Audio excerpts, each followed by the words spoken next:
Yo los invito para que iniciemos este momento en plegaria. Cierran sus ojos y vamos a pedirle a nuestro Padre que en este espacio que vamos a compartir traiga hacia nosotros la promesa que nos hizo a través de su Hijo amado Jesucristo, el Espíritu. Es el regalo del Padre a través del Hijo para la humanidad. El Espíritu de Dios que nos lleva a la plena verdad.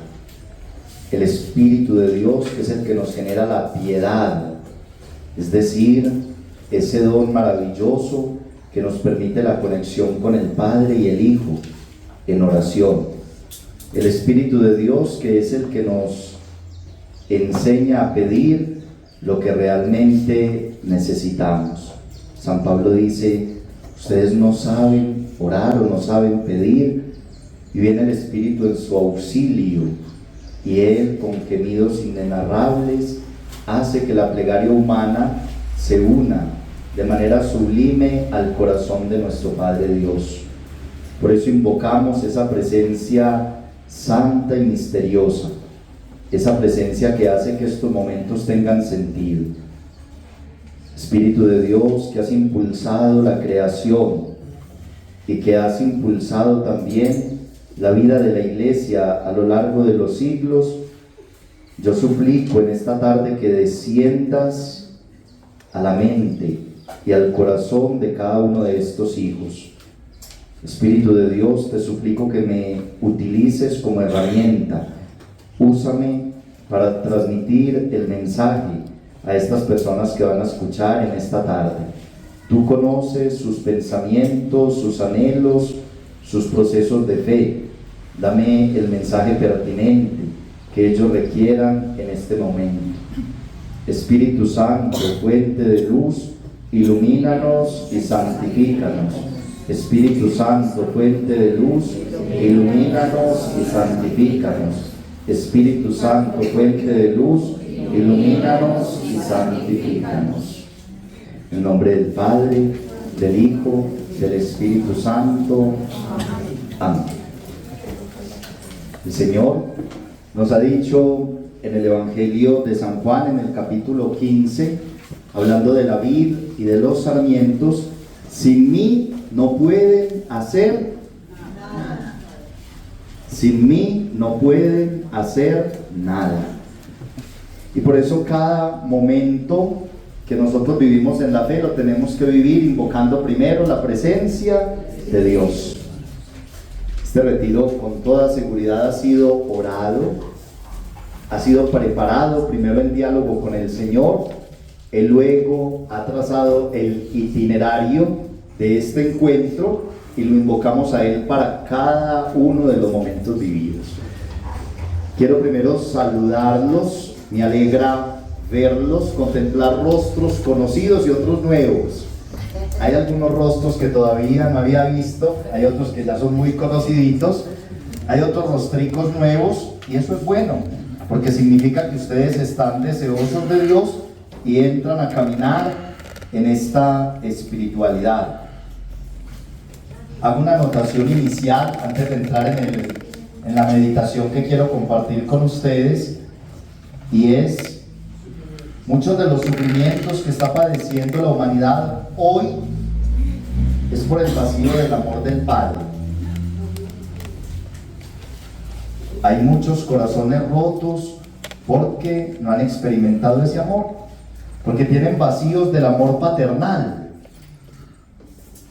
El Padre tiene una misión muy importante dentro del hogar. De hecho, en la espiritualidad judía, o yo diría oriental, no solamente en la parte judía, también sucede así en el Islam, los padres de familia son muy responsables en la fe y ellos lo saben, y tratan de ser muy asiduos en esa experiencia y en la responsabilidad también de su hogar. El mundo occidental ha sido más lastimado por algunas ideologías que han generado muchas heridas en esa experiencia del amor paterno, y mucho más en el mundo en el que estamos viviendo. Hay un vacío de padre, Y ese vacío de padre nos genera a nosotros unos inexplicables e incomprensibles dolores. A veces hay unos miedos que no entendemos. ¿Por qué tengo este miedo? ¿Por qué me cuesta asumir esta experiencia? ¿Por qué, aunque la vida como que me sonríe y tengo todo, hay en mi interioridad a veces como una crisis de sentido? Me angustio, a pesar de que tengo tanta bendición. Hay a veces unas heridas allá profundas que necesitamos sanar. Y diría yo, la herida más profunda es la herida del vacío, del amor del Padre.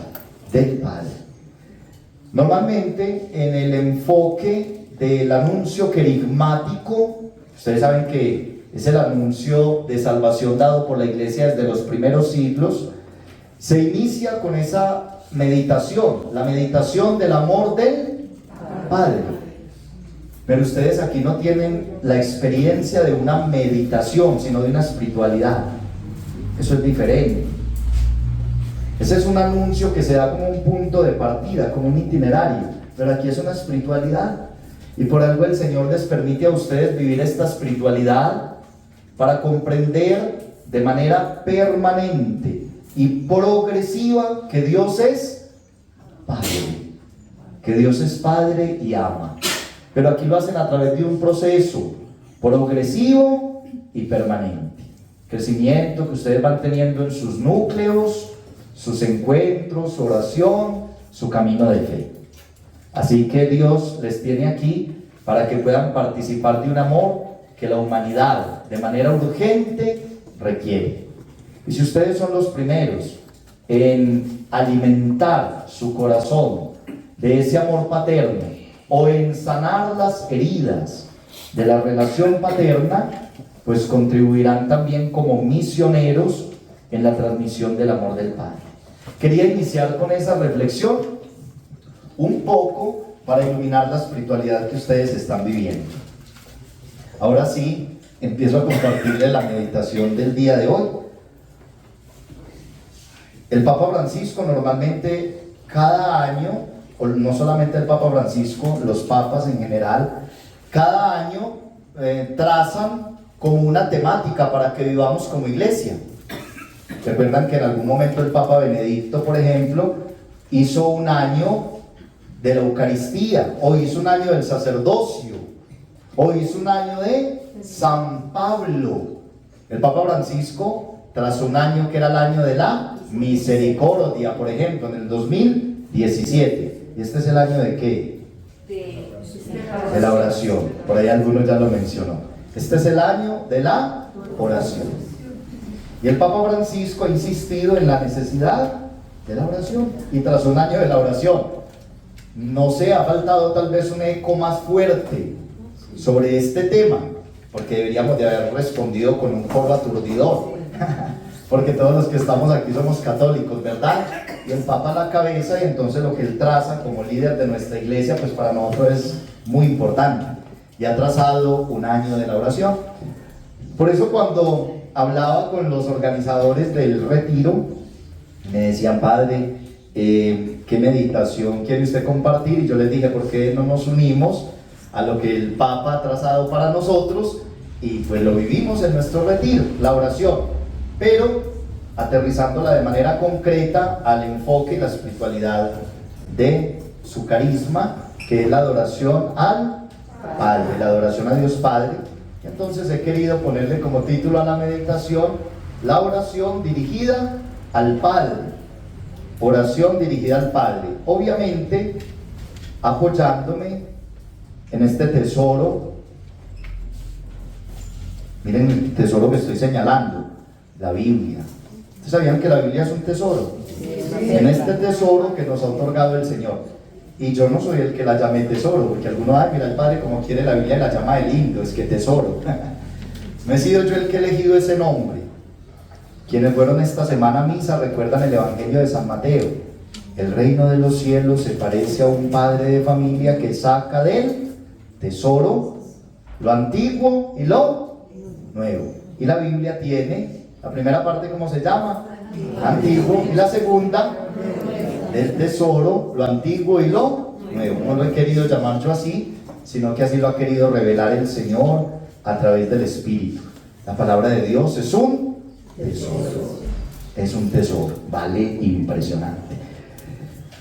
Y hoy quiero compartir con ustedes esta experiencia de la plegaria al Padre, de la oración al Padre. Y saben que cuando empecé a preparar esta meditación se me venía algo a la cabeza. Yo dije, seguramente cuando ellos escuchen la palabra oración, van a querer saber las oraciones que hay en la Biblia, en el Antiguo Testamento, dirigidas a Dios Padre. De hecho, si tomáramos la escritura completa, hay más de 700 oraciones en la escritura dirigidas al Padre. Más de 700. ¿Se imaginan si ustedes que yo me pusiera a tomar esas oraciones aquí? Tendríamos que hacer una vigilia, ¿cierto? Son muchas oraciones dirigidas al Padre en la Sagrada Escritura. Pero yo quise empezar con un enfoque que medité al preparar este tema. ¿Ustedes saben cuál es el inicio de la oración? El inicio de la oración es la relación. Imagínense eso. El inicio de una buena oración es una buena relación. Es decir, la oración empieza por un acercamiento. Es así de sencillo. Ese es el principio. Vamos a partir de ahí. La oración empieza ¿por qué? Por una buena relación. Y la buena relación empieza por un acercamiento. Eso, muy bien. No me vayan a hacer sentir solo en medio del gentío, nunca. Ustedes van a estar aquí conmigo. La oración empieza por una buena relación y la buena relación empieza por un acercamiento. Cuando hablamos de oración, hablamos de una relación entre quién y quién. Entre Dios y el hombre. Y entre el hombre y Dios. Es una relación recíproca. Entre Dios y el hombre y Dios. ¿Qué quiere decir? Que en esta relación, esto es muy importante, hay uno más grande y uno más pequeño. ¿El más grande quién es? Dios. Y el más pequeño, el ser humano. Eso hay que aceptarlo con humildad. Si no lo aceptamos ahí, falla el proceso. Si nosotros decimos es una relación entre iguales, Dios y el hombre, no. Somos imagen y semejanza. Semejanza significa que no somos iguales. Somos similares, no iguales. Él es Dios, nosotros somos la obra de sus manos. Hay que partir de ahí. Cuando no se tiene la conciencia de que somos más pequeños, fallamos. Porque empezamos en la triste tentación del... ¿Se acuerdan la primera tentación para el ser humano? Serán como dioses. Ahí empezamos a fallar. Cuando el maligno intenta meternos en la cabeza que somos iguales a Dios. No, eso es absolutamente falso. Ahí se pierde todo. Empezamos con esa conciencia. Uno más grande y uno más pequeño. Empiezo con estas comparaciones sencillas porque nos van a ayudar a entender muchas cosas para la plegaria. Cuando usted empieza a instaurar una relación con otro que considera más grande, nosotros entre seres humanos decimos que todos somos iguales. Eso lo decimos conceptualmente y es real en cuanto a dignidad. Pero hay personas a las que uno considera superiores, ¿o no? A mí me pasa. Si yo me relaciono con mi obispo, yo lo considero un superior. Si yo me relaciono con el Papa, yo lo considero un superior. En una empresa ponen grados, ¿o no?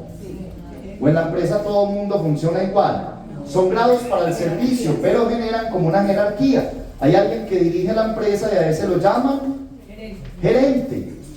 A otro lo llaman dueño de la empresa, gerente. Y otro que dirige unos lugares más pequeñitos de la empresa, debajo del gerente, lo llaman jefe de zona, por ejemplo. ¿Pasa eso en una empresa o no? Y el que trabaja acá en la empresa y tiene algo de lógica, pues sabe que es el señor que delegó el dueño para dirigir como toda la empresa a nivel estratégico. Ese gerente yo lo veo como alguien superior en ese momento. Uno podrá decir, no, nadie es superior a nadie, todo. Puede que haya alguna cosita por allá de una herida que le genere a uno alguna rebeldía. Eso es humano. Eso es humano. Pero, aunque somos iguales en dignidad, esa persona no es más que yo, eso es distinto. En dignidad somos iguales, pero ahí, en esa relación, por ejemplo, laboral, hay una jerarquía y ese es el gerente. Yo les pregunto a ustedes, humanamente, analicémoslo humanamente. Cuando usted tiene el primer encuentro con el gerente, ¿cómo se relaciona uno? Hay como cierto respeto, ¿o no? Hay como cierta prudencia. De pronto uno hasta averigua primero cómo es el señor, ¿o no? Dicen, ay, que hoy le va a llamar el gerente a usted, que quiere hablar con usted. Que hoy quiere dialogar, nos está llamando. Usted de pronto le pregunta a otro, ¿y cómo es? ¿Cómo es ese señor? No, ese señor es súper querido, él es amable, tranquilo, porque uno le da ciertos susticos. Y de pronto cuando usted entra a hablar con esa persona, usted llega a su oficina, va a empezar a hablar con él. Normalmente, ¿cómo es la relación? De respeto. ¿Qué hace uno primero? Si usted saluda y después del saludo se sienta y usted pone el tema de una. ¿Qué hace uno normalmente con un superior? Espera como que esa persona ponga el tema. Es decir, uno con un superior lo que hace es dejar que él tome la iniciativa. Miren todo esto que les he narrado para llegar aquí al núcleo de lo que les quería transmitir. En la relación con un superior, uno espera que el superior tome la iniciativa. Difícilmente uno se arriesga, ¿o no? A decir, venga, hablemos de usted, si Dios está en presa, ¿cómo está, doctor? Que no, usted llega calladito, buenas tardes, ¿cómo está? Buenas, ¿cómo le va? De pronto la persona le pregunta, hey, su familia, le pone ya el tema. No empieza usted diciéndole, doctor, su familia, señora que viene la esposa suya, o no, o doctora, ese es el esposo suyo, no. Uno empieza, espera que el otro normalmente tome la iniciativa, eso es muy importante, iniciativa. Y normalmente en las fases iniciales, con alguien que uno no conoce, pasa como un periodo de mucha escucha. Si usted es inteligente y prudente, que yo sé que todos lo somos, Dios nos da los regalos, inteligente y prudente, las fases iniciales son de mucha escucha. Uno es escuchando y uno ya va comprendiendo cómo es la persona, qué temas maneja, cómo se relaciona. Usted lo va conociendo. Y en la medida en que va pasando el tiempo, ya usted también es capaz de empezar a dialogar y a decir, al jefe le gusta que le hablen de este tema. De pronto usted ya se dio cuenta, voy a poner un tema muy mundano, muy humano, realmente. Usted se dio cuenta hasta de qué equipo es hincha el jefe. Y usted ya lo ve por ahí en un pasillito, usted le dice, jefe, ganaron ayer. Y ahí le puede dar risa. Sí, ganamos, vamos bien. ¿Por qué? Porque usted ya lo conoce. Usted ya ve su rostro, usted lo ve entrar y dice, el jefe llegó contento. Ganó el equipo de él ayer, hoy le voy a pedir el permisito que necesito. Estoy hablando por ahora de una cuestión muy humana. ¿Somos así o no? Sí. Humanamente funciona así, pero traslademos esto al plano de la fe. Me pareció muy lindo preparar estas meditaciones, muy bonito, porque uno es el primero que tiene los aprendizajes. Todo esto que les estoy diciendo es un aprendizaje para mí. Lo aprendí con ustedes, que lo preparé para ustedes. Lo aprendí con ustedes. Esto que les estoy diciendo. Dios en la Sagrada Escritura, Él toma primero la iniciativa. Es Dios el que empieza a hablar. Habla, dice que Él es el creador, plasma todo, es decir, empieza a mostrarse, como si fuera el gerente. Aquí no es el gerente, es el dueño, y empieza a decir, y mire, yo creé todo esto tan hermoso, y yo vi que todo era muy bueno, que todo era bueno, que todo era bello. Me encantó ver lo que realicé, y descansé, y hice una obra hermosa que se llama Hombre y Mujer. Y luego yo me di cuenta de que por allá estaba el hombre como aburrido. Adán no le dijo, hoy Señor, estoy tan aburrido. Esas flores tan lindas, esos animales tan bellos, Ay, qué aire tan bonito, Señor, qué día soleado tan espectacular, pero ay, Señor, regáleme una mujer. No funcionó así en la Biblia, inicialmente no. Dios primero tomó Él se fue dando a conocer, poco a poco. Y la Biblia nos dice, y vio el Señor que a pesar de que había hecho todo, el hombre tenía como cierta angustia, y fue Dios el que dijo, no el hombre. No es bueno que el hombre esté solo. El que dijo eso fue Dios, no para el que dijo, ay Señor, que eso le da tan horrible. ¿Usted cuándo me va a cambiar esto? Porque si lo hubiera dicho así, esa hubiera sido la primera oración de la Biblia. Pero no fue así. Luego el Señor le regala hijitos a Adán y Eva, sin que lo pidan. Esos primeros hijos no los pidieron, Dios se los regaló. O sea que ¿quién tomó la iniciativa ahí? Dios. Quiso regalarme un primer hijito que se llamó Caín, y quiso regalarme un segundo hijito que se llamó Abel. Y fue el Señor el que le puso el nombre. Al hombre lo puso Ish, hombre, varón; a la mujer Isha, que sería como varona, hombre y mujer. Yo dije varón, varona, como para que sonara mucho más similar. Ish, Isha en hebreo. O nosotros decimos, al hombre lo puso Adán y a la mujer Eva. Realmente ese nombre se lo dan más como el autor sagrado, más que Dios. El primer nombre que da Dios en la Sagrada Escritura, realmente, nombre como colocado por él, es el nombre de la mujer de Abraham, Sara, que le da el nombre, es la primera mujer a la que Dios le da nombre. Pero mire cómo Dios va tomando la iniciativa y le regala estos dos hijitos. Estos dos hijitos se matan, el uno mata al otro. Caín mató a Abel. Y ni siquiera es Caín el que le dice, ay Señor, perdóneme, usted no sabe cómo la embarré, usted no sabe lo que yo hice. No. Ni tampoco cuando Adán y Eva pecaron le dijeron, Señor, ayúdenos que nos sumergimos en el nada. Dios descendió, miró lo que habían hecho Adán y Eva y le dijo, Adán, ¿qué fue lo que usted hizo? ¿Quién está tomando la iniciativa? Dios. Y lo mismo que Carlos le dijo, no Señor, fue la mujer que usted me dio. Señaló, ¿sí o no, Carlos? Dijo, ay Señor, fue la mujer. Y la mujer dijo que a la serpiente, y la serpiente hubiera dicho culpa suya a Dios. La epidemia de las excusas. Bueno, seguimos avanzando y cuando Caín mató a Abel, tampoco Caín pidió perdón, sino que el Señor descendió y también le dijo, Caín, ¿qué pasó? Yo escucho la sangre de su hermano clamando. ¿Qué fue lo que pasó? ¿Se dan cuenta de que toda esa fase inicial de la Sagrada Escritura es una iniciativa de quién? Que se está dando a conocer. Alguien que lea por favor Génesis 4:26.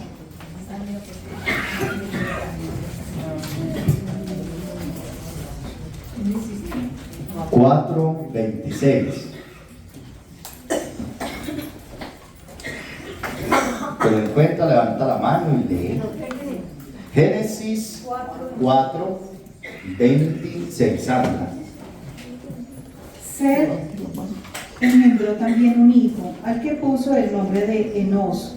Entonces comenzó a invocarse el nombre del Señor. Oigan eso. 4:26.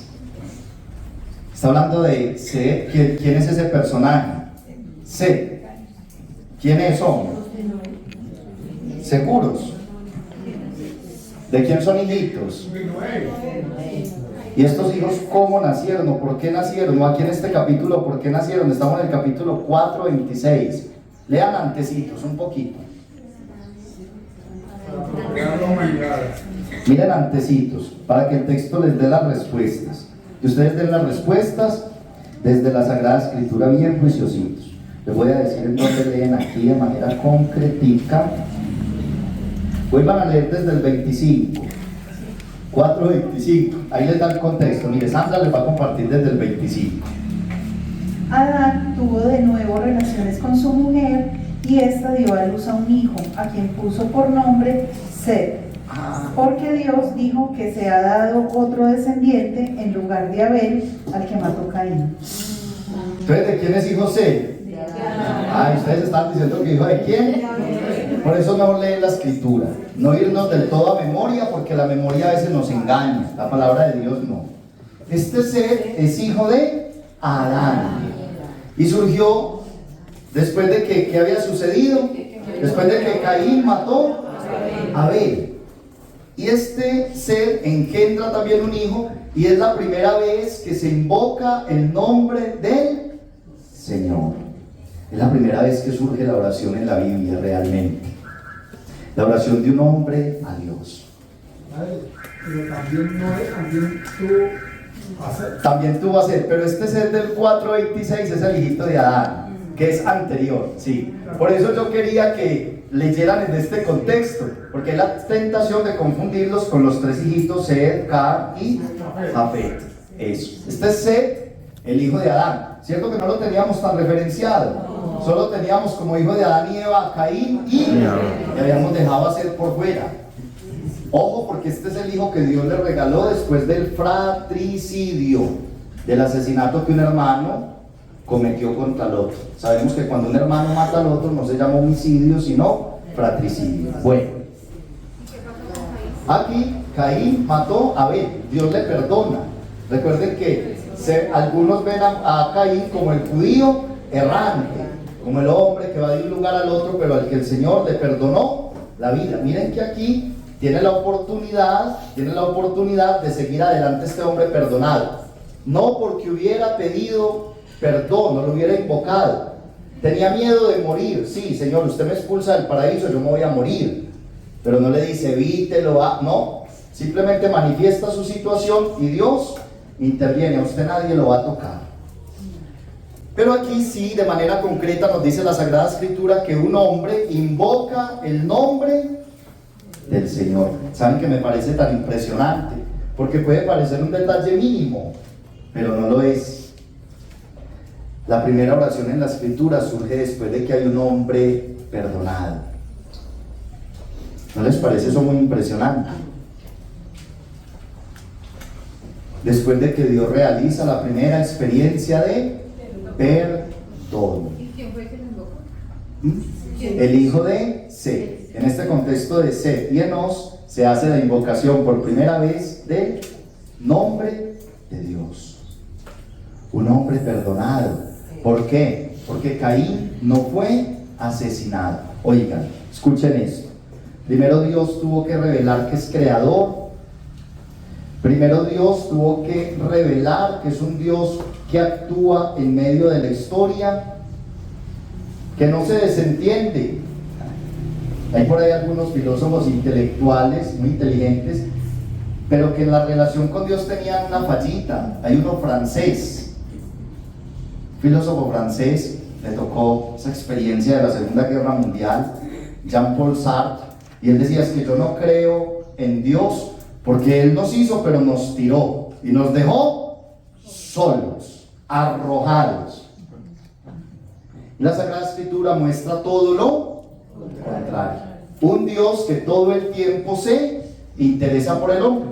Seguramente el que dijo ese filósofo, ese pensador, pues estaba escandalizado por la guerra, que es un horror. Toda guerra es un horror. Y seguramente el escándalo de eso pues le afectó la imagen de Dios. Pero aquí retorno al Dios que revela la Sagrada Escritura. Y ustedes dirán, Padre, hasta el momento no nos ha enseñado cómo le oraban ellos al Padre. Hay que partir de lo relacional. Simplemente Dios lo había ofrecido, ni siquiera lo pidió, sino que esta persona invoca el nombre de Dios. ¿Y sabe por qué lo puede invocar? Porque ya ha ganado confianza. Por eso partí del ejemplo con el gerente de la empresa, que usted ya lo puede abordar y pedirle un permiso después de que usted ya tuvo un plano relacional y empezó a conocer la persona y supo cuál era el momento pertinente para acercarse. ¿Saben por qué fallamos nosotros muchas veces en la oración? Porque realmente no conocemos a Dios. porque nos falta conocerlo. Y el conocimiento inicial, como Dios toma la iniciativa, es escucha. Y nos cuesta. ¿Quién ha empezado la oración escuchando? Normalmente cuando a uno le dicen, vamos a hacer un curso de oración, ahí sí, porque yo quiero saber qué le digo a Dios. Yo creo que el curso de oración más interesante es, empiece primero, escúchelo, deje lo que Él se le revele a usted, deje lo que le manifieste, deje que Él le muestre quién es para que usted le vaya cogiendo confianza. ¿Cómo yo le voy a decir a otra persona lo buena que es? ¿Cómo voy yo a alabar a otra persona por lo bueno que hace si no la conozco? Si yo me acerco a otra persona que no conozco nunca y digo, usted es maravilloso, usted es extraordinario, lo que usted hace es una bendición. ¿Y usted de dónde escuchó de mí? No sé, pero lo quiero decir. Dirá, este me quiere adular y no entiendo por qué. Que de hecho le pasaba a Jesús, algunos que no le conocían, se le acercaban y le decían, Señor, usted que es bueno, que es tan que no me diga nada de eso que es carreta. Ustedes qué es lo que me quieren preguntar. Ustedes no me conocen, ¿para qué me dicen todo eso? ¿Comprendemos? ¿Cómo voy a llegar a decirle yo a Dios, tú eres hermoso, maravilloso, tú eres... Si yo no he tenido experiencia de Él, si no sé quién es? ¿Comprendemos? Y mucho menos pedirle. No hay cosa más dura que pedirle a un desconocido. Si usted tiene una necesidad, usted lo primero que hace es tratar de identificar a alguien que medio conozca, ¿o no? Un amigo. Usted se fue para el centro y le perdió la billeterita y necesita un pasaje, ay, menos mal lo vi a usted. Eso da un alivio, ¿o no? Conocer antes de pedir. Conocer. Estoy hablando de un plano muy humano. ¿Cómo voy a llegar yo cargado de súplicas con alguien que no conozco? No sé cómo procede. Hermanos, esto nos lo tenemos que meter en la cabeza. El garante de una buena oración es la relación. Hay que partir de ahí. Hay que partir de ahí. Invoquen el nombre del Señor. Simplemente díganle, Señor, manifiéstese usted a mi vida. Empiece a darme experiencia de usted, que yo lo quiero conocer. Manifiéstese. Yo quiero saber usted, y Él lo hace. Estoy seguro de que sí. Él lo hace. Empieza a tomar la iniciativa y progresivamente se va revelando. Les digo esto porque lo evidencié en la Sagrada Escritura. Vi este primer caso, pero luego empecé a ver otros rostros. ¿Cuándo Abraham se atrevió a hablar con Dios? Cuando ya había tenido un proceso de relación y Dios le había hablado. Primero fue Dios el que vio a Abraham. Por allá Génesis 11:26 nos dice que Abraham era hijo de Tera y que el papá de Abraham era un fabricante de ídolos. Es decir, Dios tomó la iniciativa de ver a un niño que había crecido en un ambiente idolátrico. ¿Quién tomó la iniciativa? Dios. Ni siquiera fue Abraham el que dijo, Señor, yo creo en un montón de dioses, usted es otro entre ese montón, yo quiero saber si usted es el que es o no. Abraham lo miró y dijo, mira este niño, qué particular, en medio de esa realidad, y lo mira. Y después se le manifiesta y le dice, sal de tu tierra, en Génesis 12. Y empieza Abraham un camino. ¿Saben cómo se llama el camino? Relación. Empieza simplemente a caminar, a vivir experiencias, necesidades, sufrimientos, y poco a poco van conociendo a Dios, hasta que llega el momento en que lo invoca, hasta que le gana confianza y le dice, Señor, por allá en Génesis capítulo 15, no podemos leer todas las citas, ustedes las pueden anotar y luego confrontan. Por allá en Génesis, en el capítulo 15, le dice a Abraham, Señor, yo ya soy muy viejo, mi mujer es estéril y también está muy mayor. No dijo Abraham que la mujer estaba vieja, ¿cierto? Respetuoso. Dijo, mi mujer también está muy mayor. Yo sí estoy viejo, estéril mi mujer, y vamos a morir sin hijos, Señor. Empieza como a presentarle la necesidad y Dios interviene. Pero es Génesis 15 y Dios se le reveló desde el 11:26. ¿Saben qué pasó primero? Toda una manifestación de ¿quién? De Dios. Porque ¿quién toma la iniciativa? Dios. A lo mejor alguno esté diciendo aquí, y vea, yo estoy hasta lo más de juicioso en la fe, saqué el espacio para un retiro este fin de semana. Y Dios dirá, yo tomé la iniciativa, lo invité. Hace días venía trabajando y a su mente, a su corazón, y por eso usted está aquí. Es así. Misteriosamente toma unas iniciativas que a veces no logramos comprender. Otra revelación de un proceso, Moisés. Pónganse a ver la vida de Moisés. Libro de Éxodo. Primero toma la iniciativa Dios. Ustedes saben todas las iniciativas que tomó Dios con Moisés. Un faraón que había hecho el primer control de natalidad de la historia. Algunos políticos tal vez hoy se sientan como orgullosos diciendo, ay, nosotros estamos logrando el control poblacional. Decimos, no es una cosa nueva, ya el amiguito faraón de Egipto que era gobernante como usted lo hizo. Y por los mismos intereses que usted, Señor, por deseo de poder. ¿O no sucede así? Control poblacional para acumular riqueza. Lo mismo el faraón, uy, ese pueblo judío está volviendo como grande. Maten todos esos hombres que nazcan. ¿Por qué? ¿Por qué mandaron matar los hombres? Porque una mujer puede tener hijos cada cuánto. Y un hombre. Era la mayor estrategia para acabar con la vida. Si mataban los hombres, hacían un control poblacional estratégico. Y el primero que lo hizo fue el faraón.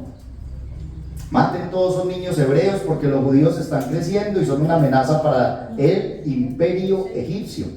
Nosotros necesitamos ser los poderosos y los ricos, no estos. Nos terminan tumbando. Así de sencillo. Sucedió 12 o 13 siglos antes de Cristo y sigue sucediendo en el siglo XXI igual. Qué humanidad tan rara. Tecnología, ciencia, pero el corazoncito corrupto sigue ahí. Qué duro de transformar este corazón humano. Bueno, ahí hice un paréntesis para que comprendamos cositas. Pero ese niño, primero Dios tomó toda la iniciativa, inspiró el corazón de la mamá y le dijo, métalo en una canastica, ese niño hay que salvarlo. La mamá lo pone en el Nilo. Bueno, no solamente la mamá, movió a las parteras, que eran egipcias. Y fueron las primeras, que cuando nació el niño lo deberían de haber matado. Y las parteras no lo mataron. Y dijeron, no, qué pesar matar a estos niños. Imagínense. Son las primeras objeciones de conciencia de la historia. No lo mataron. Y tenían la orden del faraón.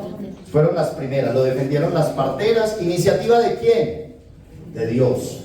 Luego la mamá, luego la hija de faraón que fue y lo recogió. Mire, todas las mujeres ahí sirviendo a la iniciativa de quién. No habían oraciones, nada, ahí. Solo Dios revelándose. Crece ese niño, crece como un hijo de faraón. De hecho se comportaba como faraón. Dirigía, guiaba, tenía poder. Pero luego la historia le da todo un giro. Y este niño termina en el territorio de Madián. Recuerden que estando allá en Madián, donde consiguió mujer, se va hacia una montaña en el Oreb y tiene una teofanía, una revelación de Dios. Se le manifiesta, le dice, quita las sandalias de tus pies porque el lugar que pisas es... ¿Quién tomó la iniciativa? Ni siquiera estaba Moisés diciéndole, Señor, qué vida tan horrible, yo era el fuerte, yo era el mandamás allá en Egipto y esto se cayó, la vida me dio un revés, he tocado fondo, sácame de este foso. Nada. Moisés en un silencio total y Dios revelando, hablando. Muy bien. Dios hablando. ¿Usted cómo se llama, hermano? Se llama Samuel. Por eso habló. Estaba conectadísimo. Cuando yo dije, él mismo me dijo el vocablo antes de que yo lo pronunciara. Estaba Samuel conectado. Samuel es para escuchar. ¿Usted sabía eso? Samuel es para escuchar. Shema, que se escucha, es la raíz de su nombre. En la Biblia lo traducen como dado por Dios, pero no es del todo fiel en la traducción. Es Dios ha escuchado. Por eso estaba escuchando Samuel. Bueno, aquí Dios había tomado totalmente la iniciativa también con Moisés, y este hombre va haciendo su camino. Dios actúa en medio de su historia. Y ustedes saben en qué momento Moisés siente totalmente la presencia de Dios para dirigirse a él con plenitud. Empieza Moisés desde el libro del Éxodo en el inicio y hasta el capítulo 14. Cuando el pueblo atraviesa el mar, ahí sí Moisés con su hermanita explotan un cántico de alabanza como el que está pasando ahí, no es de alabanza, pero van cantando. Explota en un cántico que es el famoso cántico del paso del mar. ¿Se dan cuenta? Y hace oración. ¿Una oración de qué? De alabanza. Que uno podría decir, esa oración de alabanza es porque Dios les permitió atravesar el mar. No, esa oración de alabanza es porque Dios le salvó la vida a Moisés. Esa oración de alabanza es porque la mamá de Moisés lo pudo alimentar. Esa oración de alabanza es porque Dios lo llevó a Madián. Esa oración de alabanza es porque se le reveló en el Horeb. Esa oración de alabanza es porque le permitió mostrar las plagas en Egipto. Esa oración de alabanza es porque Dios estuvo con Moisés siempre. Esa oración de alabanza es la explosión que hay en el corazón de un hombre que ya tiene experiencia de Dios y que sabe lo que dice. ¿Se dan cuenta lo diferente que es una oración después de uno tener relación?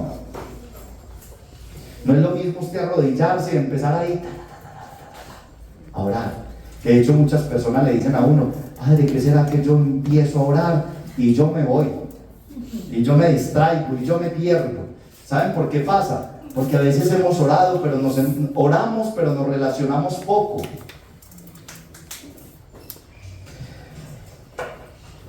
¿Quién de ustedes hablaría, cualquiera de ustedes, que esté hablando con otra persona y empiece a hablar y de un momento a otro se quede callado y se va? La otra persona se empezaría a preocupar, ¿o no? Que Sandra y yo empecemos a hablar aquí y ella me diga, Padre, entonces ahorita vamos a hacer esto. Yo le digo, sí, Sandra.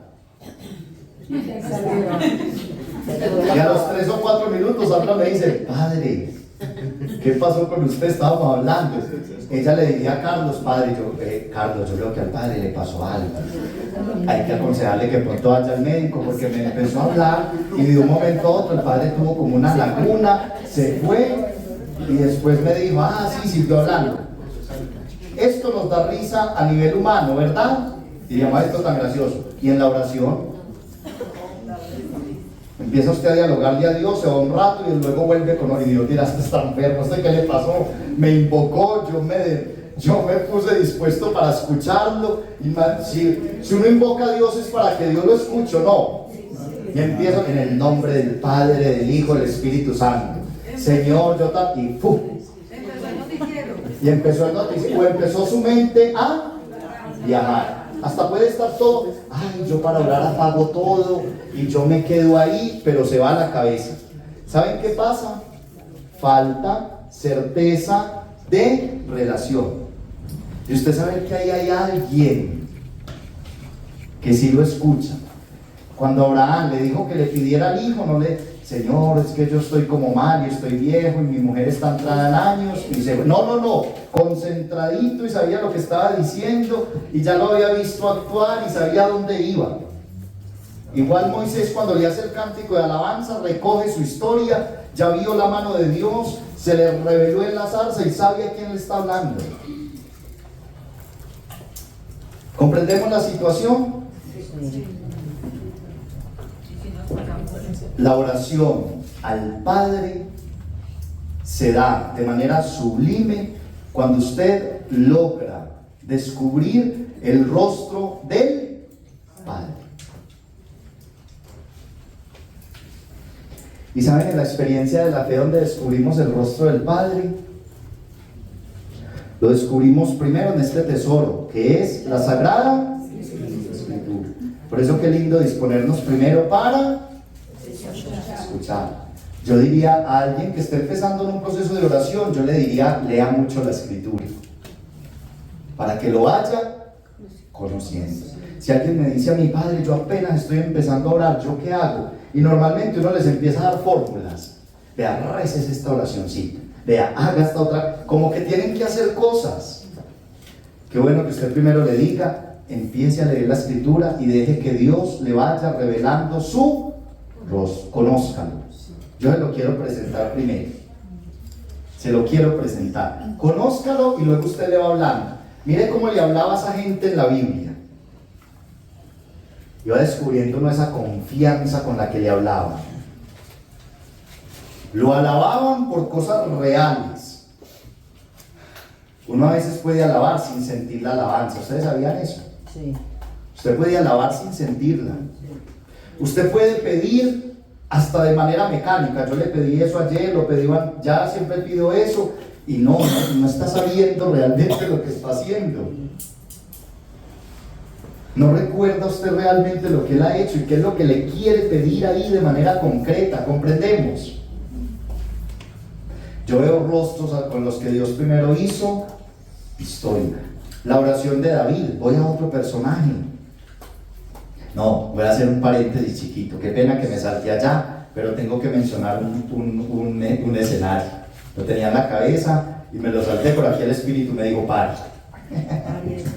Josué. ¿Saben por qué? Porque en el libro de Josué, después de los 5 primeros libros de la Biblia, es Dios el que elige a Josué. O sea, él toma la iniciativa. Ese es el hijo de Nun, dice el texto. Nun en hebreo significa continuidad. La Biblia es una cosa impresionante. ¿Qué significa Nun? Continuidad. ¿En qué lenguaje? ¿Sabe? Usted ya va a llegar a la casa después del retiro a decir, me sé una palabra hebrea, Nun, que significa continuar. ¿Saben qué es muy interesante? Porque después de que termina Moisés, es decir, que Dios ha hecho una historia, muy bien, está conectadísimo. Después de que Dios ha hecho una historia, qué conexión, ¿cierto? Después de que Dios ha hecho una historia, uno como ser humano a veces uno cree que la historia empieza con uno. ¿No han visto que pues, nos puede pasar incluso a los padres, a los sacerdotes, pero les puede pasar a ustedes en las tareas que les deleguen? Que usted llega a un lugar y dice, ay, aquí no habían hecho nada. Ay, sí saben, ¿sí? Aquí no habían hecho y me toca a mí hacerlo. Como si fuéramos los creadores. Todo empieza conmigo. Eso se llama síndrome de Adán. Antes de mí no hubo antes. Antes de mí no hubo antes. Todo empieza conmigo. Y el Señor es cuidadoso con eso, y por eso cuando pone a Josué le dice Josué, hijo de Nun, para que no piensen que la historia empieza con Josué, sino que ¿qué es lo que significa Nun? Es decir, ya pasó Adán, ya pasó Noé, ya pasó Abraham, ya pasó Jacob, ya pasó Isaac, ya pasó Moisés, ya pasó José. ¿Comprendemos? Yo ya me he revelado mucho y la historia va a... ¿Quién tomó la iniciativa? Dios. ¿Y cuándo logra orar Josué? Cuando lo ponen a entrar a la primera ciudad que Dios le regala al pueblo de Israel, que se llamó Jericó, y era una ciudad llena de murallas. ¿Y saben cuál fue la estrategia de Josué para poder ganar una guerra que estaba perdida? Oración. Empecemos a orar y démosle vuelta a esas murallas y oremos y verán que la cosa puede cambiar. Por eso cuando hayan por ahí cosas que uno cree que no pueden cambiar, oren. Ay, mire lo que pasó en tal país, ya lo único que nos queda es la oración, como si no fuera nada. Recuerden que un país cambió porque oró un grupo de personas convencidas y las murallas se fueron al piso. Entonces no diga que la oración es lo único que nos queda, como con desconsuelo, como tristeza. ¿Cómo así que es lo único que le queda? Es que es lo más importante. No, pues entonces oremos por ellos. Eso es lo que nos queda hacer, orar. ¿Qué más? No se dio la solución humana, a ver si Dios hace algo. Ay, Dios mío. ¿Y saben por qué Josué oró? Porque se dio cuenta que como él es, ¿qué es lo que significa Josué, hijo de Nun? ¿Hijo de qué? De la continuidad. Él se dio cuenta de que ya habían vencido a un imperio, confiando en quién. O vencieron a los egipcios peleando. ¿Se dan cuenta de lo lindo?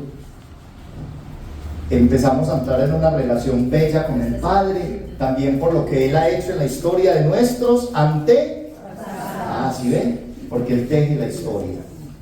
Ahora sí, David, rapidito, el tiempo pasa miedoso. ¿Hasta qué horas? Hay 5 minutos más, ¿cierto? Porque ustedes... El tiempo pasa mucho, porque ustedes siguen en otra... Seguimos. Está hablando del Antiguo Testamento. David, Dios primero hace historia con él. ¿Saben cuál es el primer signo de la relación que Dios establece con David? La elección del que no vale nada. Esa es la iniciativa que Dios toma. Es decir, para los demás tú no vales nada, pero para mí tú eres el elegido. Eso es revelación. Váyase por allá, por favor, y tráigame el que yo he elegido y únjamelo. Y se va a Samuel. Se va en ese momento de Samuel o Natán. Me confundí de Samuel. Se va porque va a ungir al primer rey de Samuel. Natán luego le sirve como profeta. Elija, cuando llega el más grande, ese es.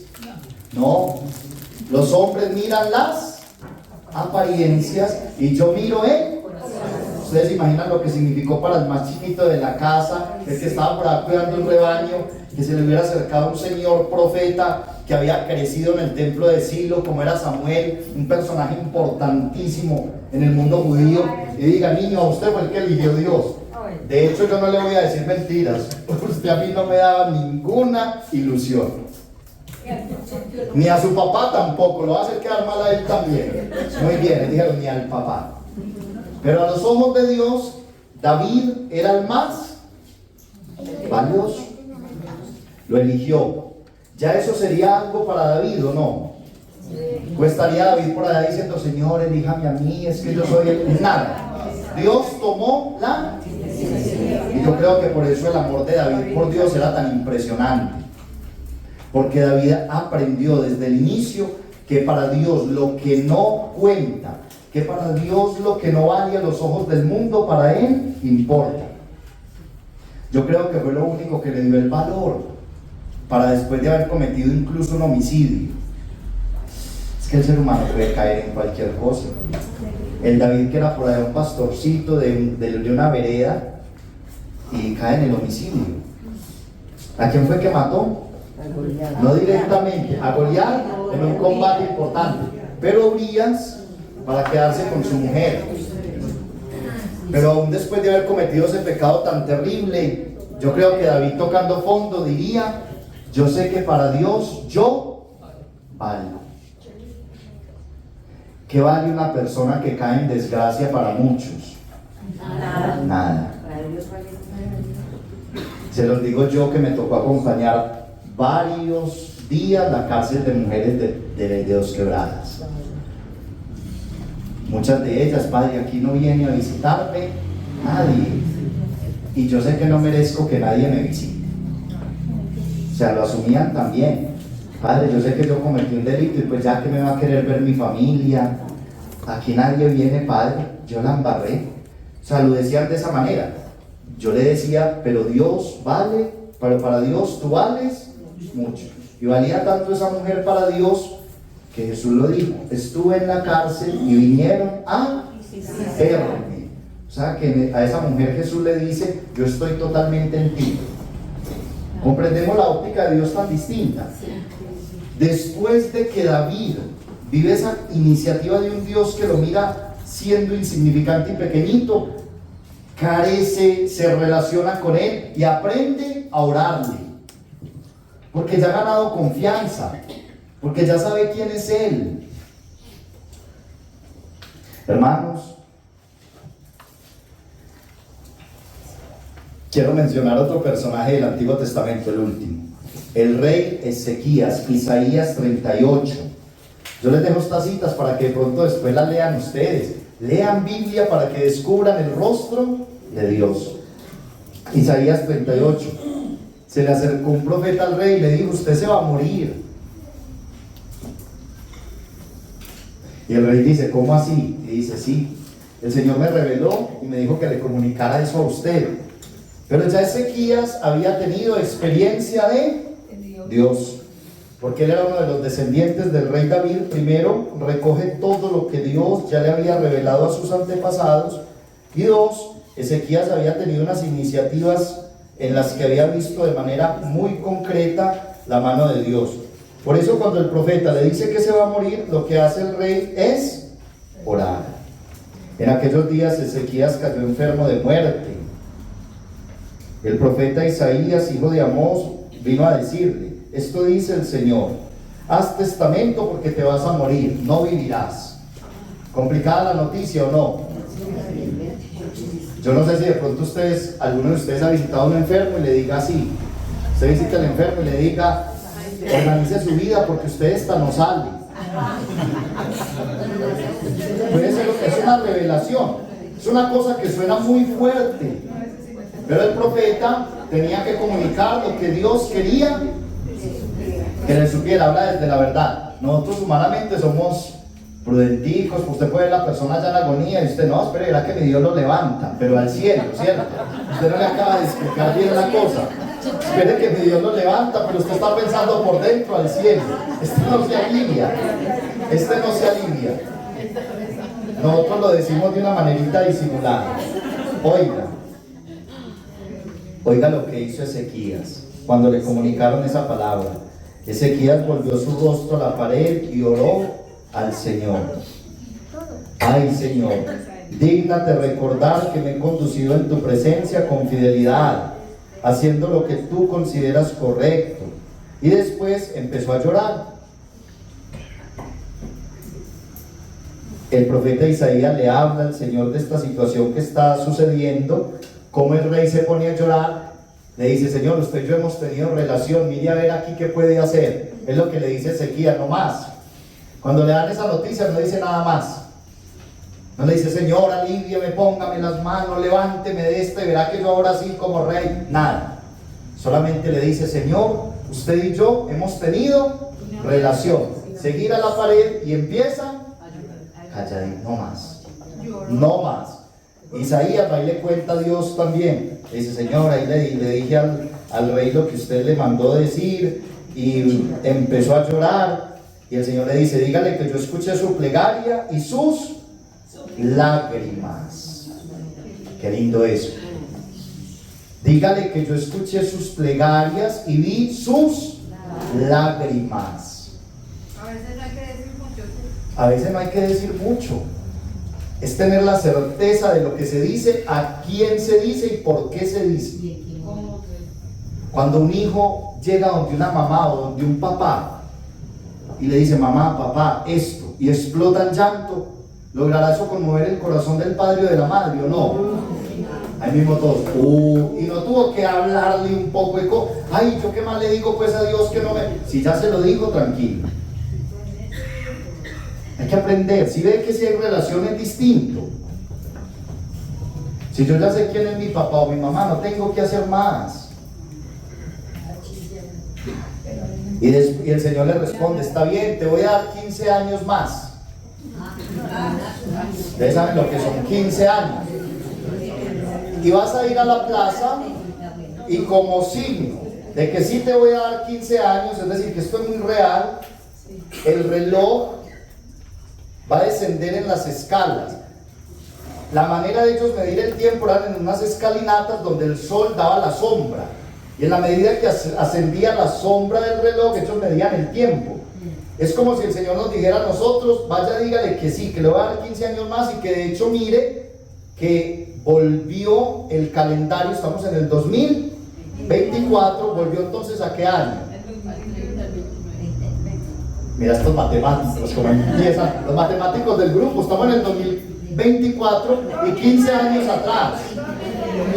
2009. Claro, para poderle dar 15 años tenía que devolver. Es como si el segundero empezara a girar hacia atrás. Impresionante el signo. Como diciendo, voy a devolver el tiempo para prolongar tu vida. Para prolongar tu vida. Y ahí, oigan lo que le dice, miren lo que es la oración con relación. Oigan esto, oigan una oración. Si ustedes escuchan esta oración después de la historia que les conté, van a decir, Padre, lo entendemos todo. Pensé, he de irme en plena vida. A la entrada del Sheol he sido citado para el resto de mis años. ¿Quién diría eso? Ezequías. Cuando estaba en la plenitud de mi vida, me dijo el Señor que tenía que bajar a la fosa, al sepulcro. Pensaba, ya no veré más al Señor en la tierra de los vivos. No veré a ninguna otra persona de las que habitan en este mundo. Desmontan mi morada, se la llevan como si fuera una tienda de un pastor, es decir, se acaba el lugar donde yo habito. Como un tejedor devanaba yo mi vida y me cortan la trama, es decir, estaba tejiendo un bordadito y me cortaron el hilo. O sea, me quedó la última tirita para la última puntada. Hace poesía lo que vivió. ¿Y esa poesía qué es? Oración. Pero con la historia. O Ezequías inventó esto. Esto que está diciendo Ezequías, ¿de dónde salió? Ah, ¿de dónde? De su misma vida. Padre, ¿por qué cuando yo voy a orarle al Padre, a mi Dios, yo no sé qué decirle? Porque no hay una conexión entre su vida y Dios. Porque usted cree que le tiene que decir cosas raras. Porque no lo conoce tal vez de fondo.